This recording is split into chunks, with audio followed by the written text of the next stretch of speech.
Olá, Ana Maria Camargo aqui para falar sobre o wokeismo nas escolas. Vocês acham que só existe ativismo woke nas escolas quando há livros com conteúdo inadequado, seja político ideológico, seja conteúdo sexual? Olha, infelizmente não. Para doutrinar, tudo o que eles precisam é seguir o que já está na BNCC. Eu estou me referindo ao ensino das competências socioemocionais, né? Segundo a orientação oficial do MEC, o ensino dessas competências deve permear todas as disciplinas. Eu vou dar um exemplo aqui, vou descrever como age uma ativista woke travestida de professora. Imagine que a turma dela seja de crianças de 7 anos e ela vai ensinar matemática e, ao mesmo tempo, vai trabalhar os 5 núcleos de competências socioemocionais que estão na BNCC. São eles: autoconhecimento, autogestão, consciência social, habilidades de relacionamento e tomada de decisão responsável. A militante chega na sala e fala assim: gente, imagine que Enzo está indo para um parque de diversões com o seu pai e a sua mãe. Um desses parques grandes, tipo Beto Carreiro. A distância da casa deles para o parque é de 100 quilômetros e o pai já dirigiu 30 quilômetros. Quantos quilômetros faltam para eles chegarem no parque? Pera, antes de vocês me responderem, deixa eu ver uma coisa aqui. Quem de vocês já foi a um parque de diversões desses grandes? Aí alguns dizem que sim, outros dizem que não. Nunca foi, Luana? Nem você, Júnior? E aí a militante descobre que da turma só 3 foram, né? Só Valentina, Bento e Lourenço que já foram a um parque desses de diversão, né? Desses parques grandes. Aí ela, por que você nunca foi, Ju? Aí Ju diz que acha que nunca foi porque é caro, né? Eu acho que foi isso, professora. Aí a ativista, muito empática, diz: é isso mesmo, esses parques são muito caros e nem todo mundo tem dinheiro, né, para diversão. Muita gente não tem nem dinheiro para comer direito. Tem gente que não tem nem casa para morar. Vocês já viram tanto de gente que mora na rua? Vocês já pensaram ter que morar na rua, no frio, na chuva? Vocês acham isso certo? Aí as crianças estão lá ouvindo, né, preocupadas, com pena das outras crianças na rua, tristes. Aí a militante faz: como é que a gente poderia mudar isso? E os estudantes começam a opinar. A Zeca sugere que quem tem dinheiro tem que dividir com quem não tem. Marina diz: é isso mesmo. Quem tem dinheiro para ir para o parque deveria pagar para quem não tem. Flávia acha que enquanto todos não puderem ir, ninguém deveria poder ir também.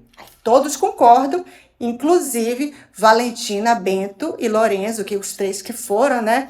E que estão, nesse momento, se sentindo extremamente culpados, né? Pois bem, lá se foi um tempo da aula em conversa sobre equidade, também conhecido como socialismo. Doutrinação? Não, gente, claro que não. Eles estavam trabalhando consciência social e tomada de decisão responsável. Aí a militante se dirige a Valentina, Bento e Lourenço. Vocês que já foram, gostaram? Quando vocês foram, tinha muita criança diferente de vocês ou a maioria era de crianças brancas? Aí Valentina disse que tinha crianças japonesas também. Ela achava que eram japonesas, né?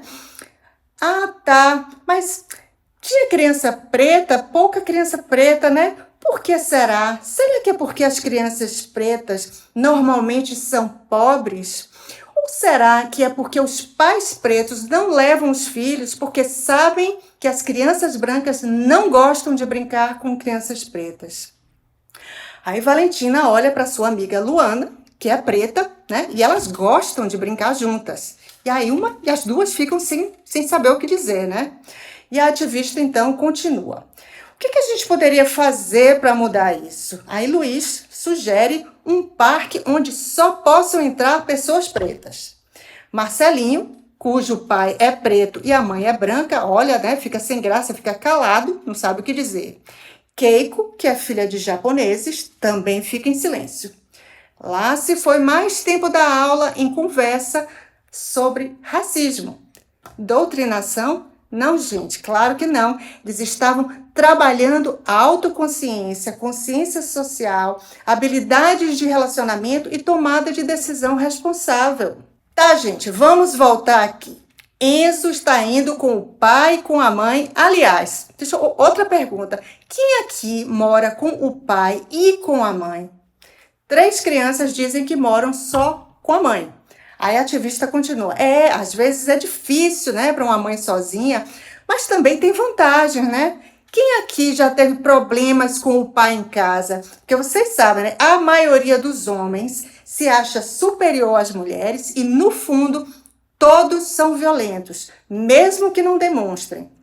Aí Zeca ouve aquilo, fica confuso, ele não sabe o que dizer, porque a referência de homem é o pai dele, né? O pai que ele adora, é um homem maravilhoso. Então, ele fica se perguntando, será que um dia ele vai mudar? Será que um dia ele vai ser violento? A militante continua. E quem disse que mulher precisa de homem, não é mesmo? Aí Bento lembra que no caso dele é diferente, porque ele tem 2 pais na casa dele. Ele não tem nenhum contato com a sua mãe. Sim, Bento, é isso mesmo. E olha, tem gente que tem 2 mães. Lá se foi mais tempo de aula em conversa sobre sociedade patriarcal, feminismo, sexualidade, doutrinação. Claro que não. Estavam trabalhando habilidades de relacionamento e consciência social. Gente, voltando. O pai de Enzo já dirigiu 30 quilômetros. Aliás, será mesmo certo viajar 100 quilômetros em um meio de transporte com apenas 3 pessoas só para ir a um parque? Vocês têm noção do quanto cada carro destrói o meio ambiente? Vocês sabiam que quando vocês tiverem 18 anos, não vai ter mais bichos nas florestas e vai ser difícil até respirar? E as casas dos mais pobres vão ser levadas pela maré. Carol fica logo com o coração apertado, né? Porque ela mora numa comunidade na beira do mar. Ela fica imaginando o que vai acontecer na casa dela. E aí a militante continua. E olha, quando vocês tiverem seus filhos, aliás, é melhor nem ter, né? Eu nem sei se vai ter água para todo mundo beber. A não ser que a gente mude nosso comportamento agora, né? Vocês têm que convencer os pais de vocês a andar menos de carro, a não comprar produtos que não sejam sustentáveis, a não votar em candidato que não liga para o meio ambiente. Aí Zeca diz assim, professora, mas eu queria muito ir para os Estados Unidos e só dá para ir para os Estados Unidos de avião. Gente, vocês acham certo crianças morrerem afogadas dentro de casa para vocês poderem viajar de avião? Lá se foi mais tempo de aula e desta vez agora, tempo gasto com conversa ecoterrorista. Doutrinação? Não, gente, eles estavam trabalhando, desenvolvendo consciência social e tomada de decisão responsável. Aí Rebeca fala assim, olha professora, eu nunca fui a um parque porque os meus pais acham que eu sou muito nova. Aí a militante então fala, mas peraí Rebeca, você se sente pronta? Aí Rebeca disse, eu me sinto sim pronta. Aí a militante, gente, vocês acham que os pais de vocês são eles que sempre vão ter que determinar com que idade vocês devem experimentar coisas novas?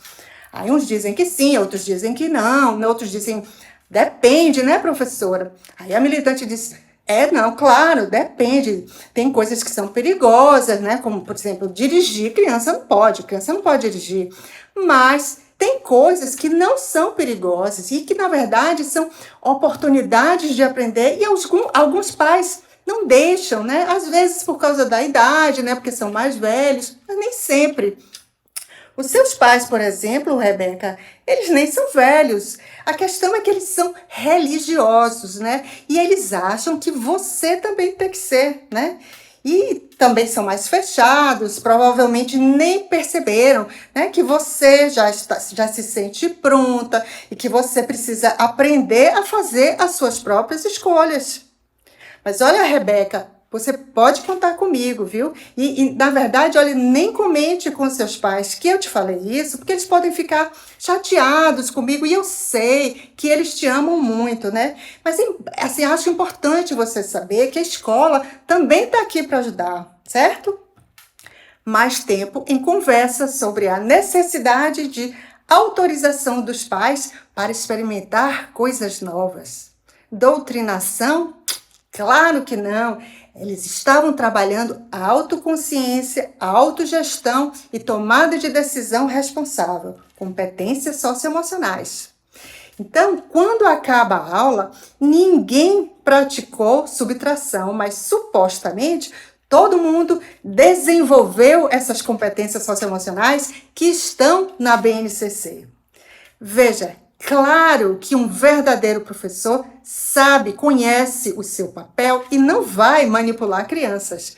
Mas o fato é que o modelo, a referência para o MEC, para o ensino dessas competências, é uma organização que se chama CASEL, que é 100% woke. Quem quiser pesquisar, o nome é CASEL, escreve CASEL, e o site é casel.org. E é essa organização, esse CASEL, que está nos documentos do MEC que tratam de competências socioemocionais.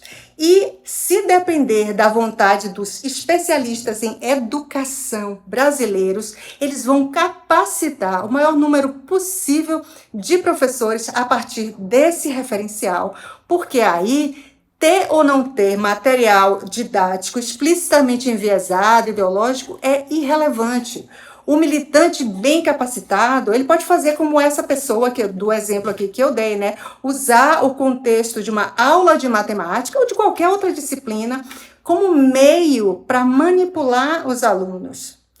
Que competências socioemocionais ela promoveu na aula dela? Nenhuma que preste. Até porque o objetivo dela é desestabilizar, radicalizar as crianças para que elas se juntem à seita woke. Ela quer aliciar sectários, né, que futuramente vão ser ativistas. Ela não quer jovens que tenham sucesso na sociedade que precisa ser destruída segundo a sua seita. Ela precisa transformar. O woke quer destruir essa sociedade, né? Então, por isso, o que ela estimula? Culpa, ressentimento, narcisismo, coletivismo, inveja, racismo, oposição à autoridade dos pais, etc. Bem, eu vou concluir deixando uma pergunta para vocês. Como é mesmo o nome de um educador famoso que disse que o papel do professor é dialogar com os educandos para desenvolver a sua consciência crítica sobre a realidade que oprime para poder transformá-la? Ele disse também que as disciplinas tradicionais devem apenas mediar, ou seja, servir de meio para a verdadeira educação. Lembrou? Até a próxima.